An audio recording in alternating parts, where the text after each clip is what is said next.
رشتہ ازدواج کی اہمیت کے پیش نظر زمانہ جاہلیت کی زیر مائے اپنی بچیوں کی شادی کے بعد انہیں رخصت کرتے وقت جو نصیحت کرتی تھیں انہیں پڑھ کر ان کی ذہانت و فراست پر حیرت ہوتی ہے۔ زمانہ جاہلیت میں ایک ماں کی نصیحت کو پیش نظر رکھتے ہیں جو اس نے شادی کے موقع پر اپنی بیٹی کو کی تھیں۔ آپ سن کر حیران رہ جائیں گے۔ اوف بن محلم عرب سردار تھا۔ ریاست کنندہ کے بادشاہ حارث بن عمرو نے اس کی لڑکی کی بہت تعریف سنی۔ اس نے ایک دانا اور تجربہ کار آسام نامی عورت کو اوف کی بچی کو دیکھنے کے لیے بھیجا۔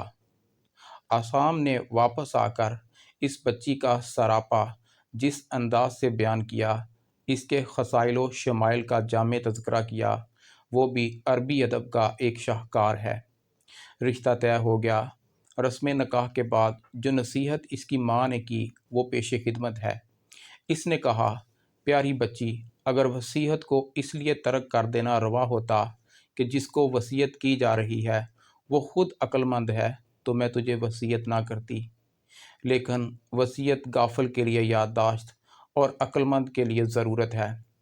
اگر کوئی عورت اپنے خاوند سے اس لیے مستغنی ہو سکتی ہے کہ اس کے والدین بڑے دولت مند ہیں اور وہ اسے اپنی جان سے بھی زیادہ عزیز رکھتے ہیں، تو سب سے زیادہ اس بات کی مستحق ہے کہ وہ اپنے خاوند سے مستغنی ہو جائے۔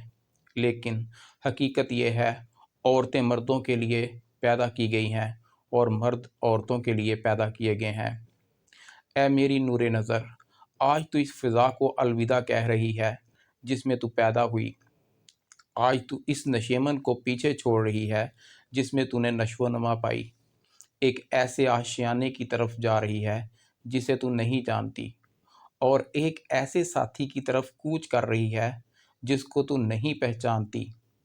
بس وہ تجھے اپنے نکاح میں لینے سے تیرا نگہبان اور مالک بن گیا ہے، تو اس کے لیے فرما بردار کنیز بن جا، وہ تیرا وفادار غلام بن جائے گا۔ اے میری لگتے جگر، اپنی ماں سے 10 باتیں یاد کر لے، یہ تیرے لیے قیمتی سرمایہ اور مفید یادداشت ثابت ہوں گی۔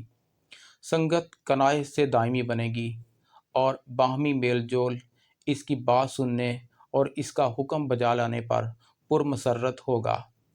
جہاں جہاں اس کی نگاہ پڑتی ہے ان جگہوں کا خاص خیال رکھ، اور جہاں جہاں اس کی ناک سونگھ سکتی ہے اس کے بارے میں محتاط رہنا، تاکہ اس کی نگاہ تیرے جسم اور لباس کی کسی ایسی چیز پر نہ پڑے جو بدنما اور غلیظ ہو، اور تجھ سے اسے بدبو نہ آئے بلکہ خوشبو سونگے۔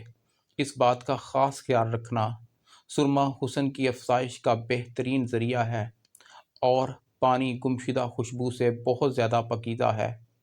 اس کے کھانے کے وقت کا خاص خیال رکھنا، جب وہ سوئے اس کے آرام میں بخل نہ ہونا، کیونکہ بھوک کی حرارت شعلہ بن جایا کرتی ہے اور نیند میں خلل اندازی بغض کا باعث بن جاتی ہے۔ اس کے گھر اور مال کی حفاظت کرنا، اس کی ذات کی، اس کے نوکروں کی اور اس کے عیال کی ہر طرح خبرگیری کرنا، اس کے راز کو افشا مت کرنا، اس کی نافرمانی مت کرنا۔ اگر تو اس کے راز کو فاش کر دے گی تو اس کے عذر سے محفوظ نہیں رہ سکے گی، اور اگر تو اس کے حکم کی نافرمانی کرے گی تو اس کے سینہ میں تیرے بارے میں غضب بھر جائے گا۔ جب وہ غم زدہ اور افسردہ ہو تو خوشی کے اظہار سے اجتناب کرنا، اور جب وہ شاداں و فرحاں ہو تو اس کے سامنے منہ بسور کے مت بیٹھنا۔ پہلی خصلت آداب زوجیت کی ادائیگی میں کوتاہی ہے، اور دوسری خصلت دل میں مقدر کر دینے والی ہے۔ جتنا ہو سکے اس کی تعظیم بجا لانا، اور اس قدر تمہارا احترام کرے گا جس قدر تم اس کی ہم نوا ہوگی، اتنی قدر ہی وہ تمہیں اپنا رفیق حیات بنائے گا۔ اور میری بیٹی، اچھی طرح جان لو، تم جس چیز کو پسند کرتی ہو اسے نہیں پا سکتی جب تک تم اس کی رضا کو اپنی رضا پر اور اس کی خواہش کو اپنی خواہش پر ترجیح نہ دو، خواہ وہ بات تمہیں پسند ہو یا ناپسند ہو۔ اے میری بیٹی، اللہ تعالیٰ تیرا بھلا کرے۔